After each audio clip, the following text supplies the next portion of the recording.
Martes 22 de octubre, a la delegación mexicana le espera una jornada trascendental en el desarrollo de sus Juegos.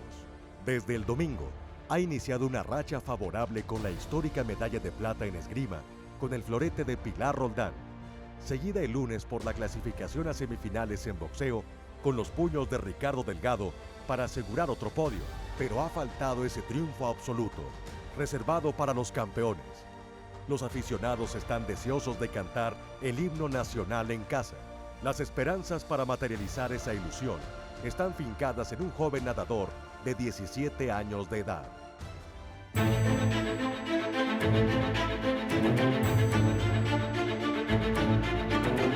Me sentía sumamente orgulloso.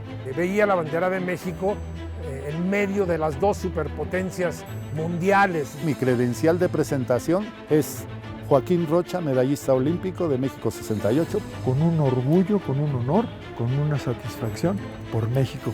Poniendo la medalla olímpica de México, por México y para México. Estábamos convencidos de que íbamos a ser héroes. Eres la única mamá de toda mi clase que ganó una medalla en la Olimpiada, me dijo. ¿Quién son ellos que no soy yo? Voy a luchar hasta donde pueda. Escucho que los gritos aumentan y digo, pues ahí voy. Y ya es cuando veo en el cronómetro mi nombre y bueno, efectivamente que saco en tercer lugar. A medio siglo de distancia, el recuerdo de México 68 se mantiene como un referente mundial y un legado para las siguientes generaciones.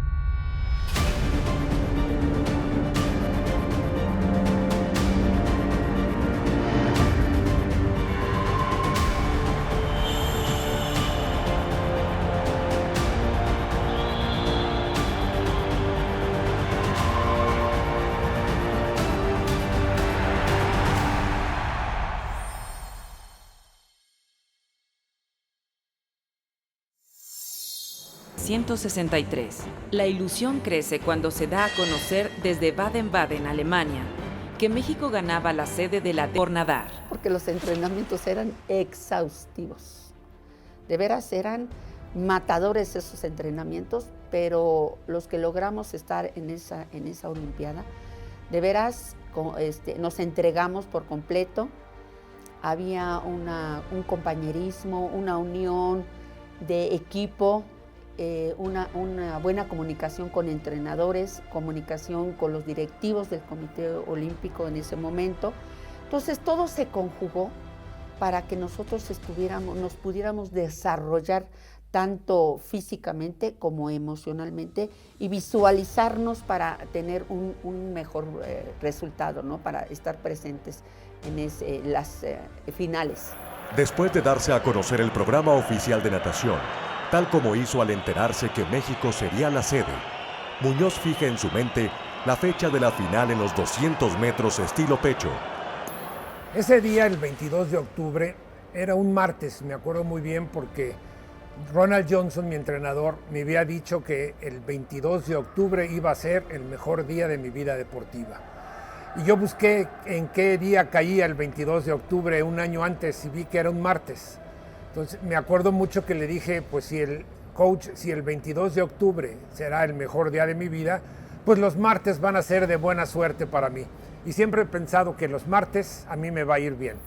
La mañana del día marcado, en el seno del equipo nacional, todavía se siente la euforia de la jornada anterior, en la que el tibio ha clasificado a la gran final con el mejor tiempo de las preliminares.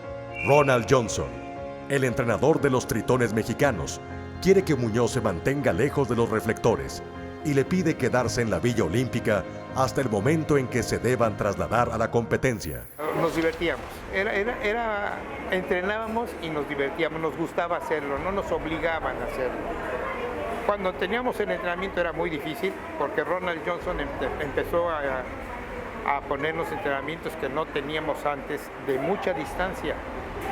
Llegábamos a nadar algún día, en alguna vez, 20 kilómetros en un solo día, en 3 sesiones. Entonces Ronald nos puso a chambear. El día transcurre con desasosiego.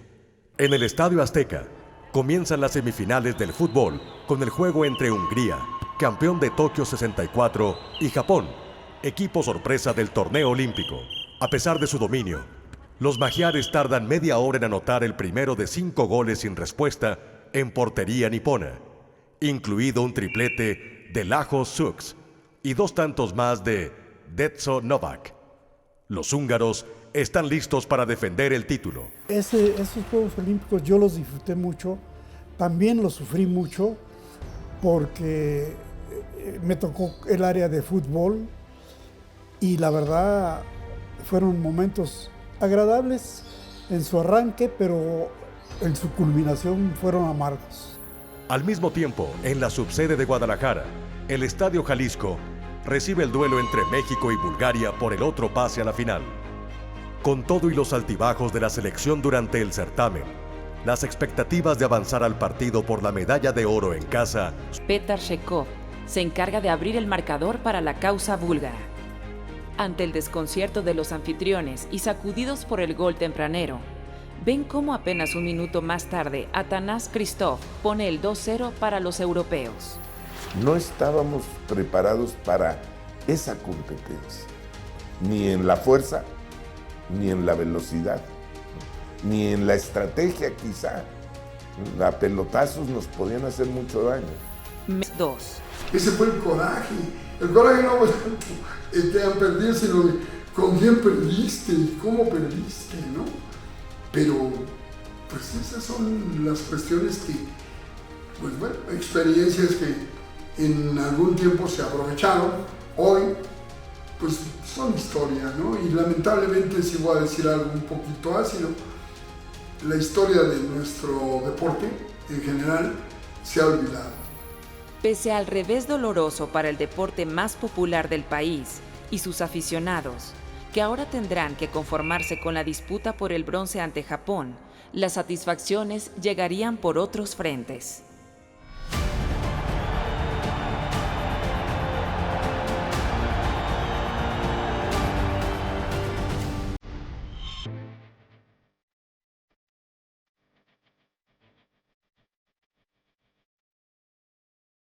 Recuerdo con tristeza lo que pasó, queridos amigos, con esta anécdota. Yo recuerdo muy bien que cuando a Guillermo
el nivel de los boxeadores mexicanos, allende sus fronteras, ha quedado de manifiesto.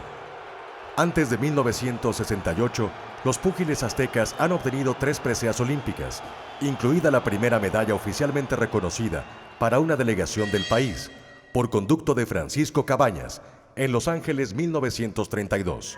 Pero el 22 de octubre se da un paso importante para la consolidación internacional.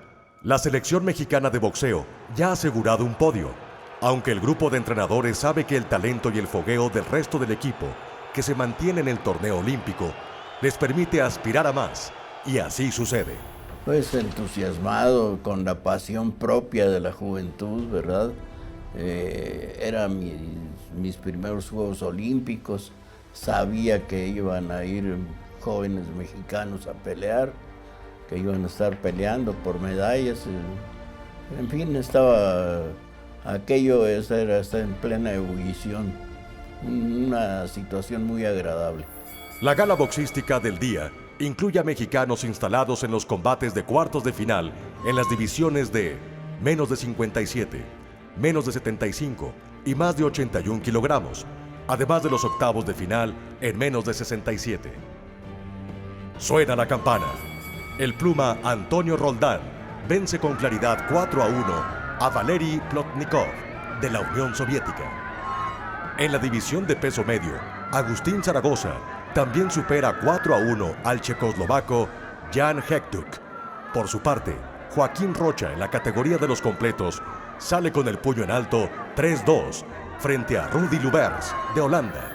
Con este señor, pues muy difícil, porque se hacía chiquito y todo, pero yo con el empuje de ganar, porque era una situación, yo jamás me imaginé tocarme con una medalla así. Inclusive,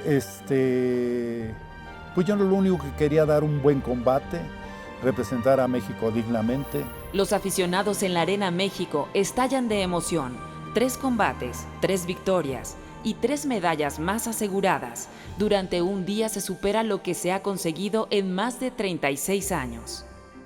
La jornada de triunfos para los anfitriones se ve redondeada con el welter Alfonso Ramírez, quien doblega 4-1 al griego Evangelos Ekonomakos. Así avanza a cuartos de final. Es un día de intensas emociones en los Juegos de la Amistad. El polígono de tiro Vicente Suárez recibe el penúltimo día de actividades. En la debutante prueba de esquí, el soviético Yevgeny Petrov, el italiano Romano Garagnani y el alemán Konrad Vignet igualan el récord mundial con 198 puntos. Una ronda de desempate define el título a favor del moscovita. En la misma competencia, la mexicana Nuria Ortiz, única mujer en esta modalidad, alcanza el 13º sitio. La sala de armas es del esgrimista húngaro Yoso Kulcsár, quien gana su primera medalla de oro en México 68 al imponerse en el torneo de espada. De los 6 podios olímpicos que acumulará durante su trayectoria en 4 Juegos, este será el único metal áureo individual que obtenga. A varios kilómetros, el Auditorio Nacional. La pista Virgilio Uribe retoma competencias, esta vez con el canotaje. Y en la alberca de Ciudad Universitaria, el polo acuático termina su fase de grupos. En aquel entonces, los equipos poderosos nada más eran europeos, estaba Italia, Rusia, Hungría, Yugoslavia. Eran esos 4 equipos, eran la crema innata del waterpolo en esa época. Y desgraciadamente o afortunadamente después del 68, todos esos que se jugaron en las Olimpiadas del 68 ya no siguieron. Entonces hicieron nuevos equipos, entonces se niveló un poco más con otros equipos de América, etcétera, etcétera. Pero en esa época era hablar de Hungría en waterpolo, era quitarse el sombrero de plano. Todo está listo para dar inicio a la sesión vespertina en el complejo acuático Francisco Márquez. El programa comienza con las preliminares de plataforma 10 metros en la fosa de clavados, donde Natalia Kuznetsova, de la Unión Soviética, avanza a la final en primer lugar, con 53.80 puntos.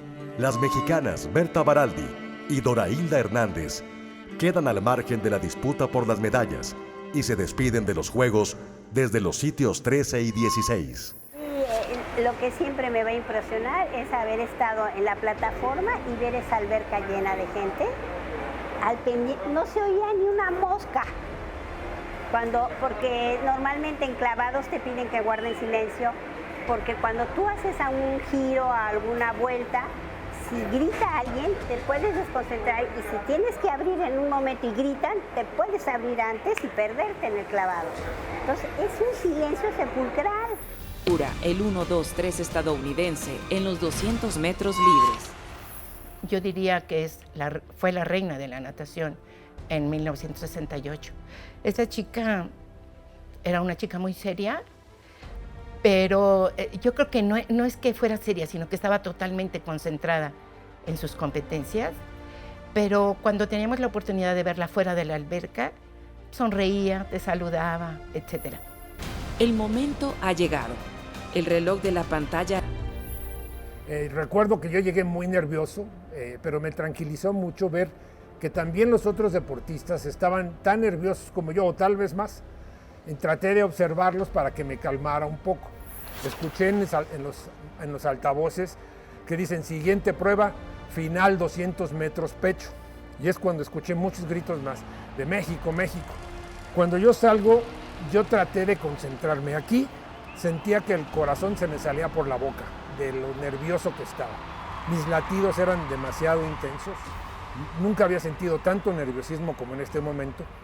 Y traté de calmarme, traté de concentrarme, como ya me lo había enseñado Johnson, a bloquearme, a no escuchar nada, a pensar que estoy solo, para que me tranquilizara. Intenté hacer eso y lo logré, o sea, olvidé todo y pensé que estaba solo, que no había nadie, que iba yo a caminar. Llegué a donde estaba mi carril, precisamente el carril 4, las sillas estaban de este lado, los jueces estaban atrás de nosotros. Llegué, yo me senté, me quedé viendo precisamente mi carril, me empecé a quitar la ropa en la silla, me quité primero los tenis, veía yo la alberca, trataba de no escuchar la bola de gritos que se oían, toda la alberca que me estaba apoyando, y trataba yo de calmarme. Me quité mi ropa, escuché con la presentación, cuando empiezan la presentación de una final, presentan a cada deportista uno por uno. En el carril 1, fulano de tal país se levanta. Cuando llegan conmigo me dicen: el carril 4 de México, Felipe Muñoz. Recuerdo que me levanto, nada más pongo la mano y me vuelvo a sentar. Oí muchos gritos, ahí sí ya, pero tenía yo que calmarme, tenía que estar yo concentrado en lo que iba a hacer. Ya me concentré y vi yo al frente, el otro lado de la alberca. Es cuando ya uno está ya listo para saber lo que va a hacer. Recuerdo que mi pensamiento era: voy a hacer mi máximo esfuerzo de nuevo, lo he hecho muchas veces, es una vez más, es la final, estoy a punto de lograr mi sueño, tengo que morirme en la raya, para eso vengo. Escuché en sus marcas, tomé aire, respiré profundo 2 veces y me agaché ya para prepararme para la salida. Ya abajo, ya nada más todos los deportistas estamos esperando el balazo, escucho el balazo y es cuando ya salgo yo inmediatamente en el agua. Esa es la única vez que he competido que no se me fueron los nervios en el agua. Seguía yo nervioso, aun cuando ya había nadado. Pero traté de olvidar mis nervios y de pensar exactamente en la estrategia que me había dicho mi entrenador Ronald Johnson. La estrategia era: los demás nadadores son más rápidos que tú, pero tú eres más fuerte que ellos. Ellos van a tratar de irse al principio. Déjalos ir. El campeón del mundo es muy veloz, me dice, el soviético. Se te va a ir al principio. Déjalo ir un cuerpo nada más. No lo dejes ir más. No quieras ganar desde el principio, porque como son más rápidos ellos, te pueden ganar. La competencia se gana al final, no al principio. El americano va a hacer tu prueba. Brian Job van a dar lo que tú hagas. Él ya te conoce, ya lo conoces tú. Él va a tratar de superarte al final, pero tú eres más fuerte que él. No te va a alcanzar o no va a poder él hacer el cierre que tú sí vas a poder hacer. Toda esa estrategia era la que me había dicho mi entrenador Johnson. Y él siempre me decía: si tú obedeces, si sigues al pie de la letra lo que yo te estoy diciendo, vas a ganar. Hazlo así.